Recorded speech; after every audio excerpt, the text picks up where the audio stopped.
नमस्कार. भारतीय जनता पार्टी प्रदेश कार्यालयामध्ये आयोजित या पत्रकार परिषदेमध्ये आपल्या सगळ्यांचं स्वागत. आज शिवसेनेच्या वर्धापन दिनानिमित्त जनाब संजय राऊत हे छत्रपती शिवाजी महाराजांचा इतिहास सांगत होते. छत्रपती शिवाजी महाराजांनी स्वकीयांसोबत जशी लढाई केली तशी आम्हाला लढाई करावं लागते हे सांगत होते. परंतु संजय राऊत यांनी छत्रपती शिवाजी महाराजांचा इतिहास सांगण्यापेक्षा आपण ज्या औरंगजेबाच्या वैचारिक वारशावर चालतोय ते सांगायला पाहिजे. छत्रपती शिवाजी महाराजांचा इतिहास हा स्वाभिमानाचा इतिहास होता. छत्रपती शिवाजी महाराजांचा इतिहास हा हिंदुत्ववादाचा विचार होता. परंतु संजय राऊत तुमचा आणि तुमचा पक्षाचा ना स्वाभिमानाचा इतिहास राहिला ना हिंदुत्ववादाचा इतिहास राहिलाय. तुमचा इतिहास हा औरंगजेबाच्या चरणावर आपला पक्ष अर्पण करणं, औरंगजेबाच्या कबरीवर माथा टेकणं आणि औरंगजेबाच्या वैचाराची उदो करणं याच्यावर तुमचा पक्ष चालतोय. त्यामुळे छत्रपती शिवाजी महाराजांचं नाव घेण्याचा अधिकार आता ना संजय राऊतांना उरलाय ना उभाटा गटाला उरलाय. सातत्यानं ज्या औरंगजेबाचा उदो काँग्रेस करते त्यांच्या मांडीला मांडी लावून तुम्ही बसताय. त्यामुळं तुम्हाला छत्रपती शिवाजी महाराजांचं नाव घेण्याचा देखील अधिकार नाही. कारण तुम्ही महिलांचा अपमान करताय, तुम्ही हिंदुत्ववादाचा अपमान करतायत, तुम्ही प्रभू रामचंद्रांचा अपमान करतायत. त्यामुळं शिवरायांचं नाव तुम्ही घेऊ नका. फक्त आणि फक्त औरंगजेबाचा उदो करा. आज वर्धापन दिनानिमित्ताने औरंगजेबाच्या दाढ्या कुरवाळा, अफजल खानाच्या कबरीचा उदो करा. एवढंच तुम्हाला जमतं, त्याच्या पलीकडे काहीही जमणार नाही.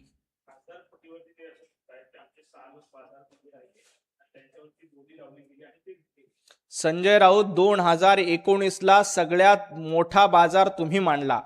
तुम्ही बाजारात उभे राहिले आणि मुख्यमंत्र्यापदाच्या खुर्चीसाठी अख्खा पक्ष, बाळासाहेब ठाकरे यांचे विचार, हिंदुत्व आणि शिवसेना विकून टाकली. 2019ला सर्वात मोठा बाजार संजय राऊतांनी मांडला होता, उद्धवजी ठाकरे यांनी मांडला होता.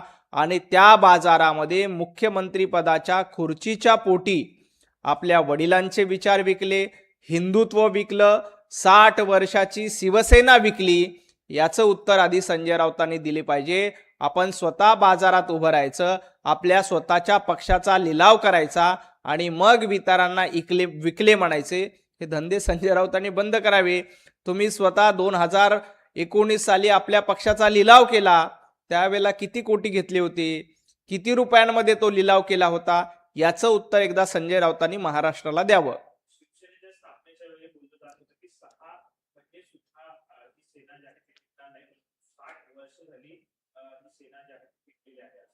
60 वर्ष वंदनीय हिंदू हृदय सम्राट बाळासाहेब ठाकरे यांच्या विचारामुळे ही शिवसेना टिकली.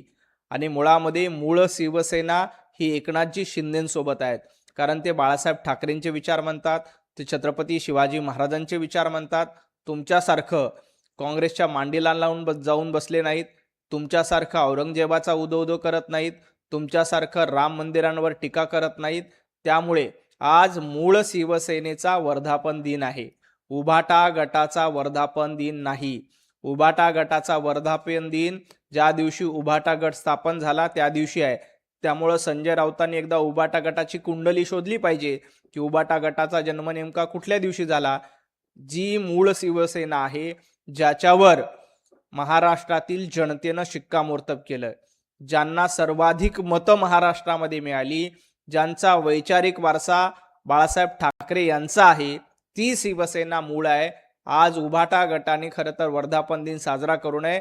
त्यांची जन्मकुंडली वेगळ्या दिवशी आहे आणि त्या जन्मकुंडलीमध्ये राहुल गांधी हे सर्वात मोठे शिलेदार आहेत. त्यामुळे राहुल गांधींना विचारून यांनी आपला वर्धापन दिन साजरा करावा.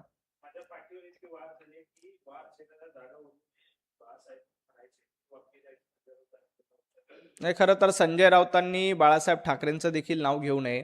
कारण बाळासाहेब ठाकरे यांनी हिंदुत्वासाठी वार झेलले होते. बाळासाहेब ठाकरे यांनी वैचारिक लढाईसाठी वार झेलले होते. तुम्ही फक्त खुर्चीसाठी आणि सत्तेसाठी वार करतायत आणि ते वार कुणावर करतायत तर स्वकीयांवर करतायत. बाळासाहेब ठाकरे सर्वसामान्य नागरिकांना भेटायचे, त्यांचे प्रश्न सोडवायचे, मातोश्रीचे दरवाजे सर्वांसाठी खुले असायचे.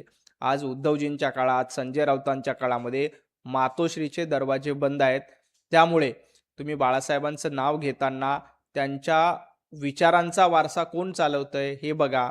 बाळासाहेब ठाकरेंनी कधीही काँग्रेसची युती केली नव्हती, कधी काँग्रेसच्या मांडीला लावून बसले नव्हते. उलट बाळासाहेब ठाकरेंनी सोनिया गांधींचा उल्लेख करप्शन क्वीन म्हणून केला होता.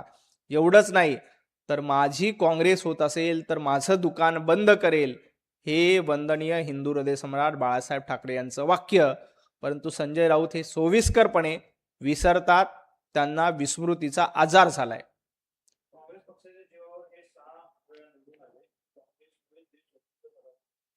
मुळामध्ये काँग्रेसच्या जीवावर कोण निवडून आलं हे देखील महाराष्ट्राला माहिती आहे. परंतु संजय राऊत, तुम्ही आता फक्त काँग्रेसच्या मांडीला मांडी लावून बसणार नाहीत, तर आपला उभाटा गट काँग्रेसमध्ये विलीन करण्याचा प्रयत्न करतायत. उभाटा गटाचं काँग्रेसमध्ये विलिनीकरण करणं हा तुमचा अजेंडा आहे आणि याला काही लोकांनी विरोध केला, त्यामुळं तुमच्या पक्षाला सोडचिठ्ठी दिली. आजपर्यंत तुम्ही काँग्रेसच्या शेजारी जाऊन बसला तिथपर्यंत ठीक होतं, राहुल गांधींच्या शेजारी जाऊन बसला तिथपर्यंत ठीक होतं. परंतु आता ज्या पद्धतीनं शरद पवारांचा पक्ष काँग्रेसमध्ये विलीन करावा याचा प्रस्ताव मांडताय, ममता बॅनर्जींचा पक्ष काँग्रेसमध्ये विलीन करावा याचा प्रस्ताव मांडतायत, तसंच संजय राऊत उद्या उभाटा गट देखील काँग्रेसमध्ये विलीन झाला पाहिजे असा प्रस्ताव मांडणार आहेत. त्यामुळं या खासदारांनी तुम्हाला विरोध केला म्हणून ते सोडचिठ्ठी देत आहेत. उद्या संजय राऊत हे आपला उरला सुरला उभाटा गट देखील काँग्रेसमध्ये विलीन करणार आहेत. हेच त्यांचं स्वप्न आहे आणि यासाठी त्यांनी सुपारी घेतली आहे.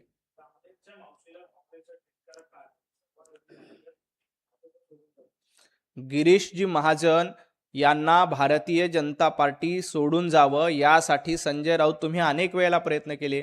तुम्हाला आठवत असेल तर महाविकास आघाडीचं सरकार असताना मोकोकासारखा खोटा गुन्हा लावण्यासाठी गिरीश महाजनांच्या विरोधात षडयंत्र कुणी रचलं होतं, त्याचा भांडाफोड तत्कालीन विरोधी पक्षनेते माननीय देवेंद्रजी फडणवीस साहेबांनी विधानसभेमध्ये केला होता. तुम्ही गिरीश महाजनांच्या विरोधात मोकोका लावण्यासाठी प्रयत्न केले होते. खोटे ड्रग्ज ठेवायचे, कारवाई करायची, हे स्वप्न तुमचं होतं. गिरीश महाजनांना भाजपपासून दूर करण्यासाठी तुम्ही अनेक षडयंत्र रचले, परंतु त्या षडयंत्रांना कधी यश आलं नाही.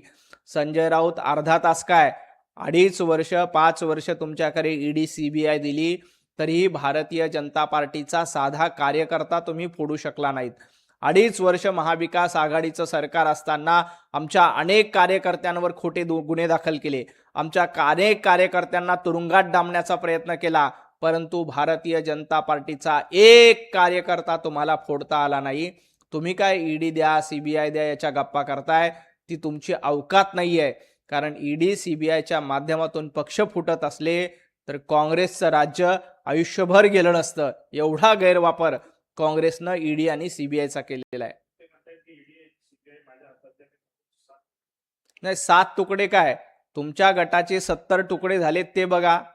70 ठिगळं उभाटा गटाला लागले ते बघा.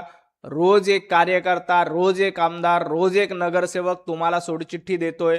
भारतीय जनता पार्टीचे तुकडे करण्याचं स्वप्न संजय राऊतांनी बघू नये.